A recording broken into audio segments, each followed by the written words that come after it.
Well, maybe I'd better start with some background on me and banking. Now, like most of us, I've done some reading about banking, and I've been inside quite a few banks. But from all I'd seen up to this point, I had the impression that everyone in banks worked out front with the customers, either taking in money or handing it out, either paying interest or charging it.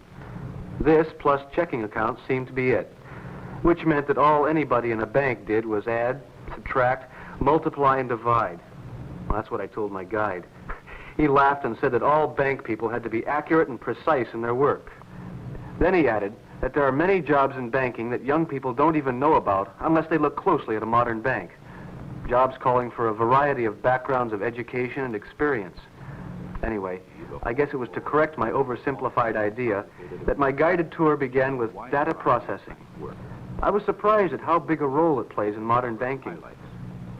Here's one of the simpler units, but it's the kind of equipment which has taken so much human drudgery out of modern bank work. Called a reader sorter, it reads the magnetic ink lettering on each check and sorts them at the rate of 1,600 a minute. The information is recorded on tape, and this unit transmits that information to printing equipment, which types it out for the bank's records. The whole operation is one of many in electronic data processing, known as EDP. Much more complex is this computer, and although these electronic marvels help guide astronauts to the moon, they also help banks solve down-to-earth problems. Computers are mathematical wizards, yet they're just machines, which need someone to tell them what to do. That's the job of people called computer programmers. They know how to prepare information to feed into computers, how to tell computers what to do with that information, and equally important, they know how to explain to other people the results or answers worked out by computers. Effective computer operation needs the skills of many different people, such as electronic experts, economists, engineers, musicians, operators, systems analysts, psychologists, mathematicians, any of whom may become programmers. Watching these computer programmers at work can give you an insight into their kinds of problems. Good. This just came down from management. It's a staffing problem concerning specifically the teller scheduling problem. Oh, yes, I've seen it. From what this says, it seems that there are often too many customers standing in line without enough tellers to serve them, or too many tellers standing around with nothing to do. In fact, these pictures show exactly what's happening in one of our banks. Here's a shot taken Monday at 11 a.m. There were only a few customers for the tellers to serve. By 2 o'clock that afternoon, customer traffic increased. Traffic was about the same Wednesday at 2. On the last Wednesday of the month, at 2 p.m., customer traffic greatly increased. The computer might find a pattern all right, but not a reliable one. We guessed that much, and that's why we asked for your help in this. Any ideas? Has either one of you ever found yourself at the end of a short line of customers and then found the long line next to you moving faster than the short one? Oh, yes. It happens to me in the supermarket every Saturday. You're right, and that's what happens in banks, too. Okay, then it seems that getting a complete count on the number of customers isn't enough. Your research has to cover another very important factor. Time is a major factor. The time it takes for each type of service. It isn't likely that every type of service performed by tellers takes the same time, is it? No. It takes much longer to look up a customer's account and bring his savings record book up to date than it does just to cash a check. A checklist or tally sheet might do the job. What do you think, Ellen? As I see it, we give each teller a tally sheet on which she records the type and the number of services she performs for each half hour of the day. Excellent. That's the kind of data the computer needs to come up with a reliable solution to the teller scheduling problem. And with that solution in hand, management will know how many tellers are needed. Watching these programmers at work gave me the feeling that all banking would soon be done by electronic machines. But, as the guide put it, the machine is just a machine. It's the people who do the thinking and tell it what to do. Did your guide indicate the background need for this kind of job? Yes. 2 of the programmers had college degrees, specializing in accounting, mathematics, and so on. The other had junior college training in data processing. Then he worked his way up through the bank. What about the teller's jobs they were studying? When I saw their tally sheets, I thought the teller's day was just a series of mechanical jobs which required a sharp eye and a quick mind. But when I saw the tellers at work, I was quite surprised. I guess everybody knows that a teller is the person you see when you deposit or withdraw money from the bank. One thing, though, that you might not know is that an important part of a teller's job is public relations. The teller deals directly with customers, and it's up to her to be sure they get a good impression of the bank. You know, friendly and helpful.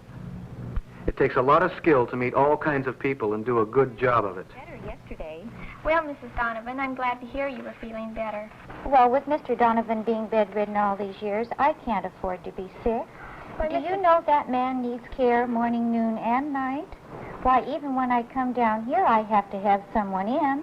Why, Mrs. Donovan, why don't you investigate our bank by mail plan? Then you can do all your banking without leaving home. Bank by mail? Yes, Miss Parker there by the door. She'll explain it to you. Thank you. Uh-huh. Can you tell me where I can catch the bus to the county hospital?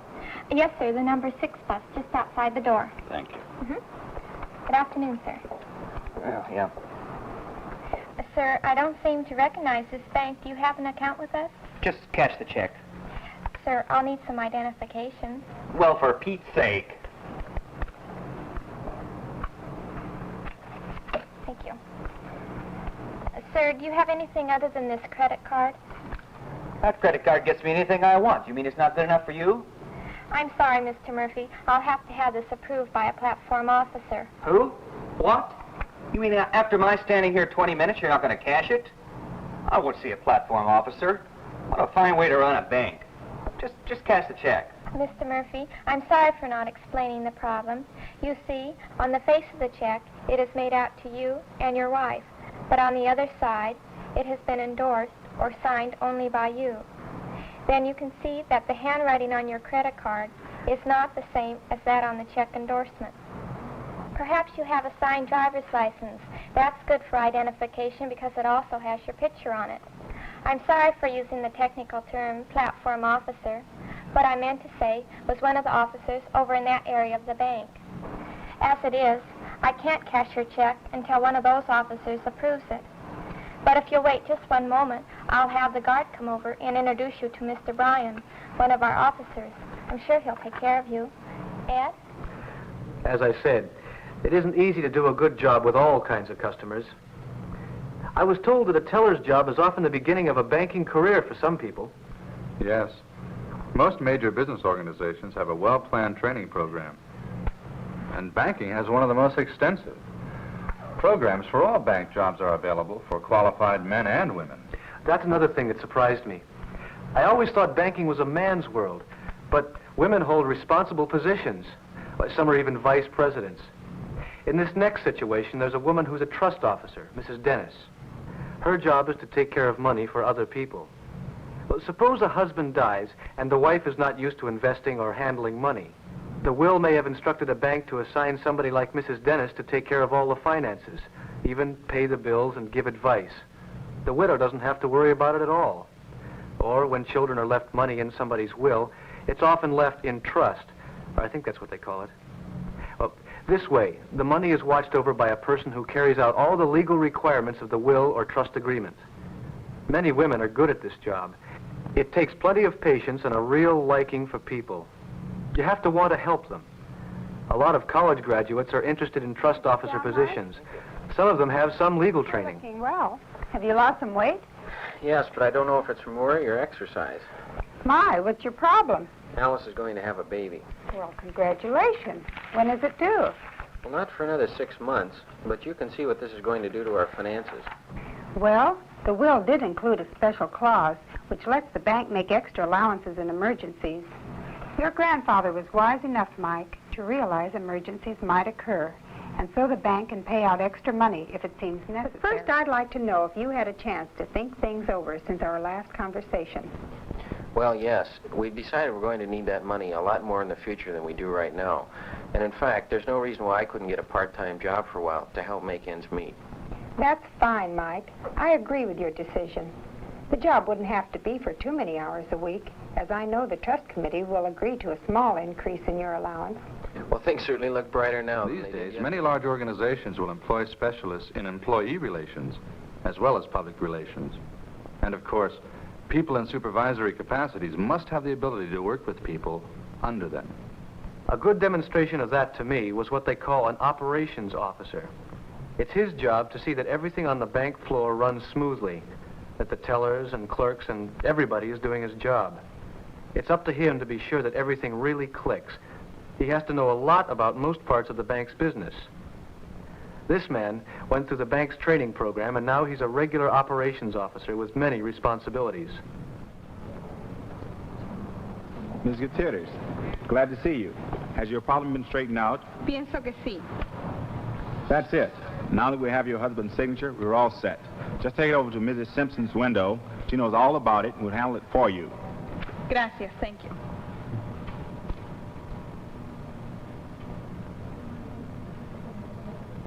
Yes, Jerry, what's the problem? I just wanted to remind you that Helen and I begin our vacations on Monday.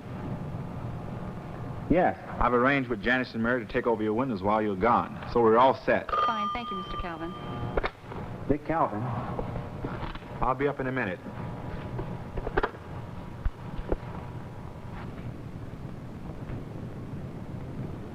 Judy, you want to see me? Oh, yes, Mr. Calvin. It's about the overdrawn check on the Frank Morrison account. Are we sure we want it returned unpaid? Why not? The rule is that any overdrawn check is returned. We've double-checked his account, and I can see no reason for not returning it. I know, but remember a few months ago he had an overdrawn check. He telephoned, and you agreed that we would hold the check until he could come in that afternoon to make a deposit to cover it. Well, Judy, do we pay this check or return it? Don't you think if he came through before, he might come through again? He seems to be a nice man, and he is a very good customer. I think he is, too. But the rule is that any overdrawn check is returned to the depositor unless there's something exceptional to justify payment. Well, it was justifiable before. Is there anything to justify payment this time? No, there really isn't. So the overdrawn check should be returned. I'm glad you show concern, Judy, but I'm sure you'll agree that if we make too many exceptions to the rule, pretty soon there is no rule. I guess you're right. We really shouldn't play favorites. That's right. The policy is to treat all customers equally. Is there anything else? So the operations officer is in a good spot to learn just how the bank functions. It would seem that it's an ideal position from which to draw top executives. It is. Actually, banking draws a high proportion of its officers from inside the bank itself, from all levels. It's not a matter of where you start, but how good a job you do. And if you are career-minded, the banks have such intensive training on all levels that the way up is there for anyone who can do good work. Having made the tour, what's your feeling about banking as a career? Well, it certainly has a lot to offer. In fact, there's so many different careers possible that calling them all banking just doesn't seem to fit. Since banking's tied up with every other business and industry, there seems to be no end to the skills, talents, and training the banks need. It's no surprise to find a bank representative who's an expert in the automobile business. Banks not only finance more than half of all autos sold, they finance many auto dealers, too. So somebody from the banks has to be on hand to keep track of things and to judge whether the dealer is running his business sensibly. If you've discovered through your responses to the problem situations that banking might be for you, the thing to do is to look into it. We've introduced you to banking, but there's a great deal of information we didn't give you. The growth of California banks has been very rapid in recent years, greatly increasing the number of job and career opportunities. After initial training, the level of salaries in banking compares very favorably with other businesses, and a growing future is predicted. Any comments, Ken? Well, from all I've seen and heard, I'd say definitely banking is worth looking into.